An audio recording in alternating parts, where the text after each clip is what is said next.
Hi everyone, welcome back. I hope y'all are doing great. Today we're going to be doing some beadwork, jewelry making. I hope that you are doing well. We're going to go ahead and start off and I'll tell you what I envision in my head. I just need to close this little thing up real quick. So the colors that I'm supposed to be using, this is for collaboration, jewelry making fun collaboration. You've already seen the end product, which we're working on right now. If you've seen the videos, then you've already seen the end product. The end product is hopefully pretty. I have no doubt in my mind that you and I are going to create something for the 18th of May. So in my mind, I have thought of it because the colors are bright yellow, orange, pink, red, and or green. So I have omitted one color, red. And what I've done is what I want to do, I should say. What we're going to do is we're going to, and it says to make a make floral themed jewelry, use brass, bronze, or copper findings.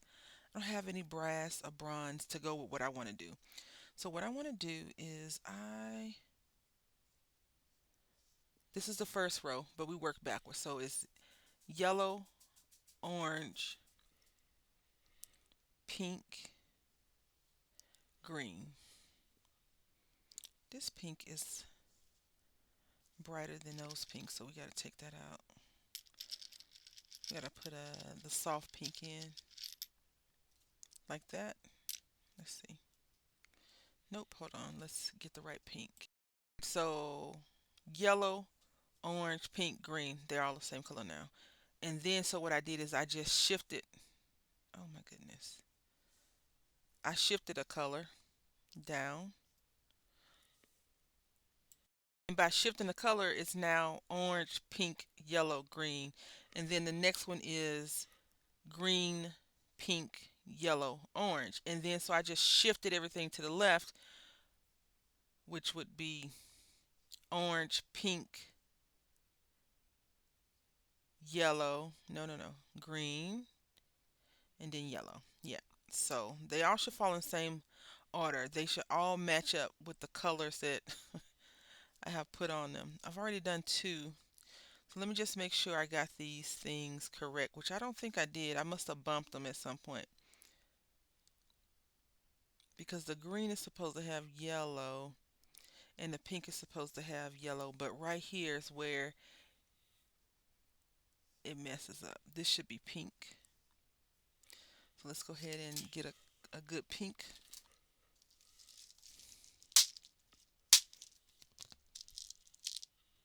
There we go.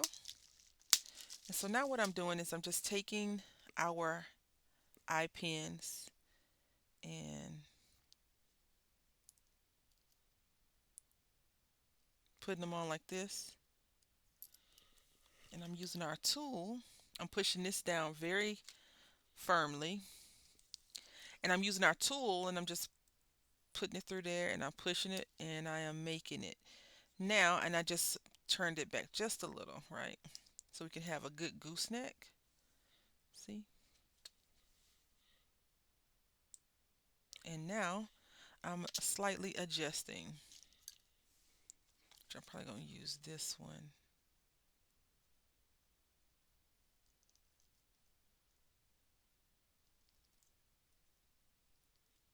Just like that. That was over adjusting, but you get the picture, right?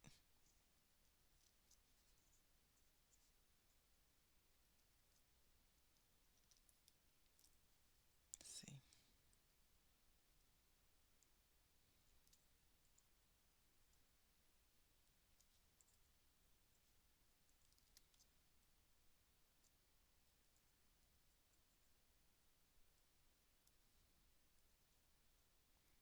So we're just going to adjust this a little bit.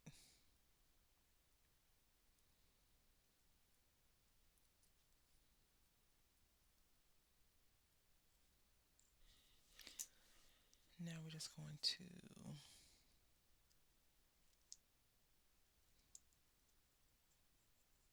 I'm just rubbing to see if it's good to go. I don't want it to catch on to anything. And so we're going to do one more together.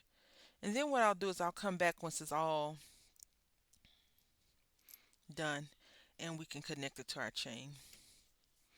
We're getting fancy. We got our chain out. We're going to get our lobster claw. We're actually going to make a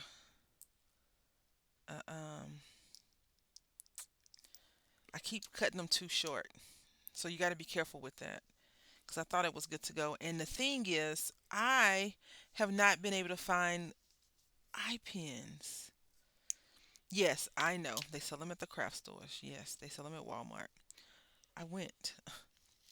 Walmart has some, but they're not silver, and that's the color that I like to use primarily is silver. Even though bronze, brass, or copper were the suggested pieces today. We might do something else. We're going to do more than one thing, I think, maybe. We'll see. All right. There we go. So I'll just go and finish all of these, and then we'll come back and we'll put them all together. Okay, they have all been connected, and I have the chain ready. It's a little bit larger on my wrist than normal. Let's see if I can't show it to you. So it will go right here like that. And I did not get the bead board, but I have a ruler. So it measures roughly, approximate, right? That's what we say.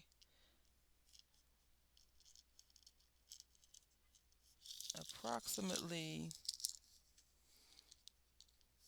9.5. It's about 9.5. So now what we're gonna do is I decided to go against what I had said at first about the colors being off a little bit. What I decided to do is just put the chain down and just repeat it because it would have looked bad. It would have looked weird to me, I think, at the end when these two would have been right next to each other. They still may end up like that, but if they do, it's more because of how it works. So see, we only needed 8 of these things. I think that's pretty good. So now what I'm going to do, because I am that person, I'm probably going to count the links out and just measure them out a little bit. And I'll show you a few, how I put them on, and then we'll come back. I'm going to get my split rings, I believe, for the edges, just so, um, do we need split rings? Probably not. Let's go ahead and we're going to use our larger jump rings.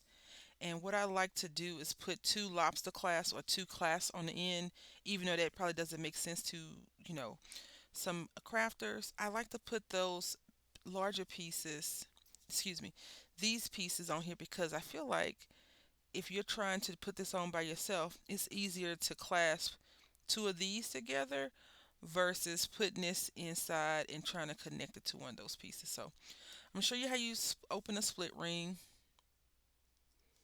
You can use your hand, or if you don't want to use your fingers to do it, you take 2 pliers and twist out left or right. Don't pull apart, and repeat. There you go. That's how you do it. I'm going to go ahead and get 8 more jump rings and put them on here. This chain came from the Metal Gallery, which is a part of Hobby Lobby. It was $10.99. I want to say this chain feels slightly heavier than the other chain that they had in a different container, but I don't know if it's the same. It feels like it's just wound on here really tightly. I could be completely wrong and off. If you've purchased this from Hobby Lobby in the past, let me know in the comment section and tell me if you bought the new one. Do you feel like it's changed any? All right, so when you get ready to attach your pieces together, I usually take it in my dominant hand and hold it because I feel like my dominant hand is most secure. And then I will adjust as needed. So now all I'm doing is I'm taking these 2 pieces and I am twisting back to the form that ring, the original ring. And now what I want to do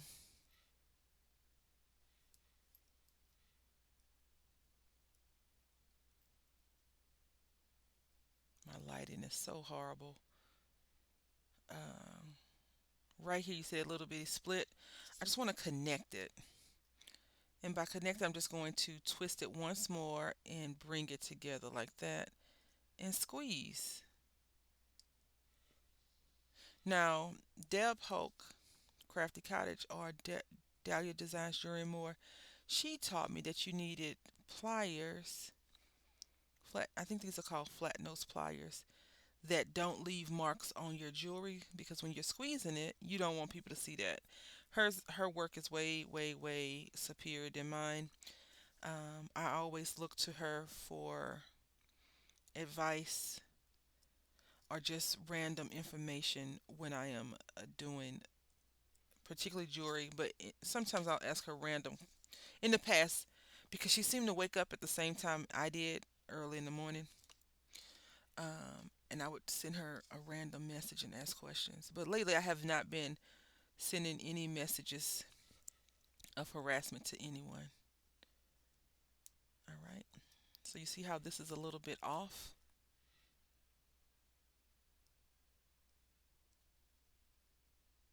See? So now we're just going to adjust it.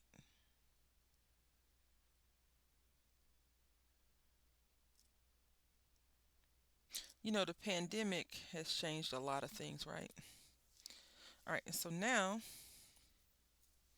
I also like to not put this on the very end. I like to put it like one or two in because when you put it on a one or two in, you could add some dangles to it. I can't hold it down real quick, real good. Let's see. So you see like this right here has this extra on here and it's what, two links.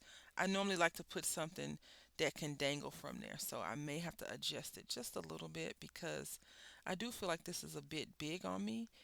Um, but you know, you make it to what I like for what I want to happen with this bracelet in particular. I want it to dangle like this, but I think I want these pieces to be, let's see, three in versus one, and then we may put something at the end, like a little ball or something like that. So let's go ahead and get started. Okay, so we got the bracelet almost done. I changed the links from one to three, and it looks like this. And it's kind of not full enough. So we do have those extra four. And I think what we're going to do is just put some filler beads in there some kind of way. What's a filler bead? It's a bead that fills the space. So little dangles. Maybe I'll show you. Like if this wasn't pink, right? We could put those in between like that. So what we're going to do is take these remaining pieces and what I'm going to do is just put the pink in between here, and then I think we could put orange right here maybe, and then we could do green right here. We may not need it, and then yellow because it looks almost full now, right? We probably have to get a few more, but I don't want to make any more of these dangles. I just want to um, use the ones we have, right? So I have this in my hand, our little hook that we made, and then we're going to put it in between here. So I did them every five, so it would be cool if it measured in the three in some of them. And then so now we have it, and you may not be able to see it, but what I'm doing is taking the edges and I'm twisting them to each other.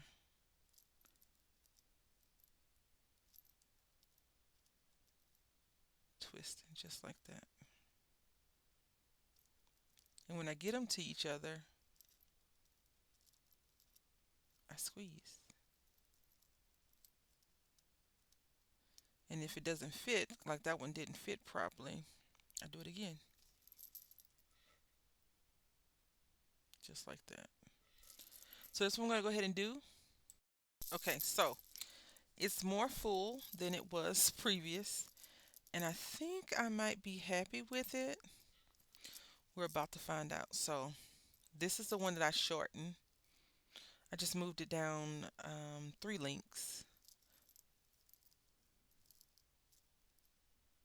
And what I do is I just put it on my wrist and bring it to my chest. And it's loose, loose. It's too loose. So what I'm going to do, let's see. Because these jump rings are so big, it probably gives like total 3 more links. So I'm going to take off the 3 links. I probably could, yeah, I was going to say I probably could slide this off my hand easily. Yeah, so it's too big. Definitely too big. So what I'm going to do is I'm just going to take this off, and I'm going to take off, I think I'm going to just take these links off right here up to this point. And whenever I'm taking the links off, I don't know why, I just tend to want to use my needle nose pliers.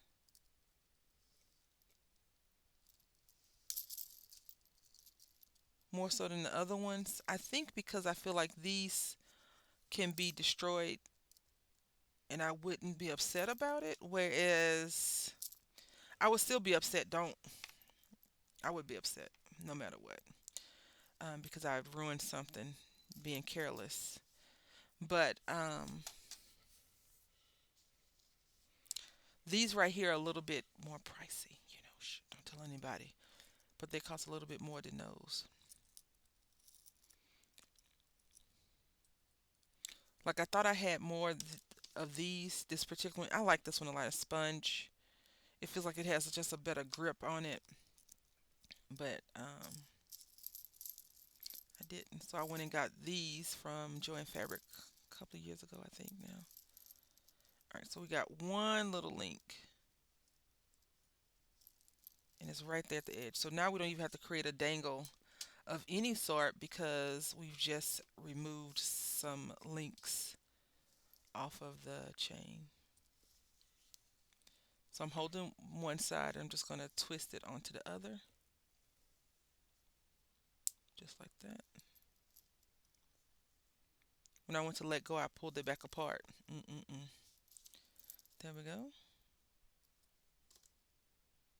And we're going to try this one more time. Again, the same process for putting it on. And I feel like I might need to add one right here because it's so barren. But we'll see. And it's still pretty loose, to be honest with you all. It's still pretty loose. But I think this is enough space. So we're going to add just one more right here. And yeah, I like it. Let me know what you think in the comment section. Have you ever made a bracelet like this? Would you add something to it?